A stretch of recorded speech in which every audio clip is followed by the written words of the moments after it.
আসসালামু আলাইকুম, সবাইকে ওয়েলকাম করছি আরও একটি নতুন ব্লগে।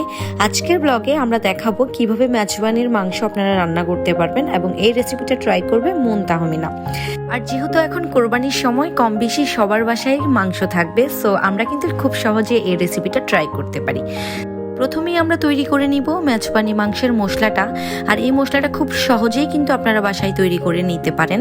তার জন্য যা যা লাগবে: তেজপাতা, দারচিনি, এলাচ, লবঙ্গ, জয়ফল, জয়ত্রী, রাঁধুনি, গোলমরিচ, জিরা, আস্ত ধনে, মৌরি, মেথি এবং স্টার লিভস বা অ্যানিস যেটাই বলেন।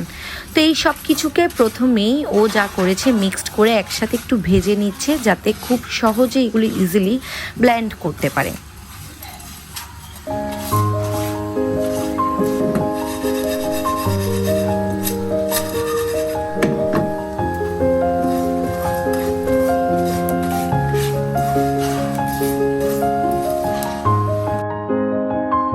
তৈরি হয়ে গেল মেজবানি মাংসের মশলা।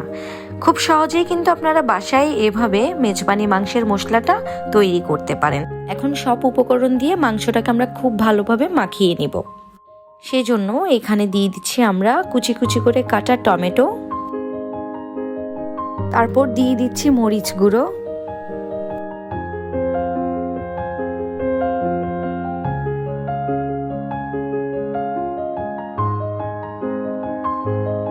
এখন দিচ্ছি হলুদ গুঁড়ো।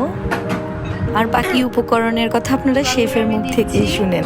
পেঁয়াজ বাটা 1 চামচ, 2 চামচ। ভয়েসটা রেকর্ড করো। ওকে, আমি পেঁয়াজ বাটা সব দিয়ে দিচ্ছি। এখানে হচ্ছে রসুন বাটা দিচ্ছি 1 চামচ, 1.5 চামচের মতো দিয়েছি। এগুলো হচ্ছে চীনাবাদাম পেস্ট, এটা দিচ্ছি 1 চামচ, 2 চামচ।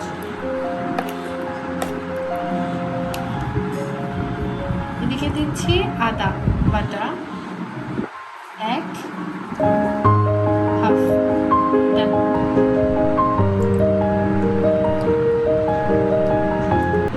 So I am back. তারপরে উনি যেটা করলো, এখানে তেল দিয়েছে। তেলটা মেবি সরিষার তেল দিয়েছে। সরিষার তেল দিলে যেটা হয়, স্মেলটা কিন্তু অনেক ভালো আসে। আপনারা এটা একবার ট্রাই করে দেখবেন। এবং সেই তৈরি করা মেজবানির ফ্রেশ মশলাটা সে এখানে দিচ্ছে।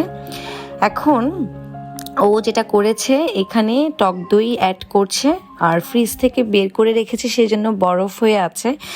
আসলে র্যান্ডমলি ব্লগটা করা, সেজন্য তো পারফেকশনের সাথে হয়তো বা আপনাদেরকে দেখাতে পারিনি ভিডিও ক্লিপসটা। তারপরেও যতটুকু পেরেছি আশা করছি আপনাদের উপকারে আসবে। তারপরে সব কিছু দিয়ে ও খুব ভালো করে এগুলো মাখিয়ে নিয়েছে। আপনারা এটা চটকিয়ে চটকিয়ে এভাবে মেখে নেবেন। যতটা ভালোভাবে মেখে নেবেন, স্বাদও তত মজা হবে। আপনারা যদি স্বাদ চান তাহলে অবশ্যই ভাবে চটকে চটকে মেখে নিতে হবে।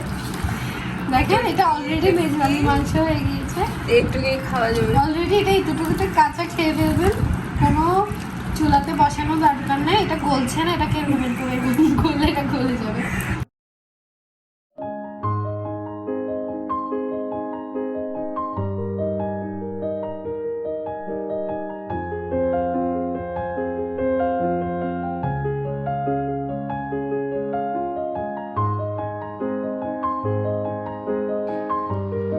মাংসটা মাখিয়ে রাখার ঠিক 40 বা 30 মিনিট পর ও এটাকে রান্না করতে বসলো।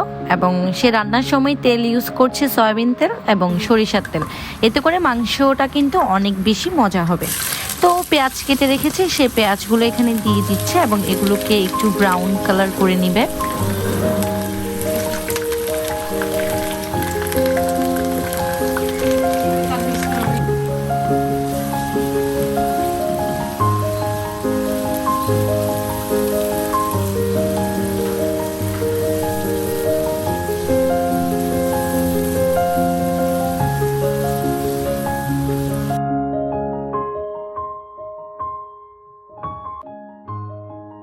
এখন পেঁয়াজগুলো একটু ব্রাউন কালার হয়েছে, তো সব মাংসগুলো যেগুলো মেরিনেশনের জন্য রেখে দিয়েছে এগুলো সব এখানে দিচ্ছে এবং ভালো করে নেড়ে চেড়ে এটা অনেকক্ষণ যাবত রান্না করতে হবে, যতক্ষণ না পর্যন্ত মাংসটা ভালো মতো সেদ্ধ হয়ে যায়।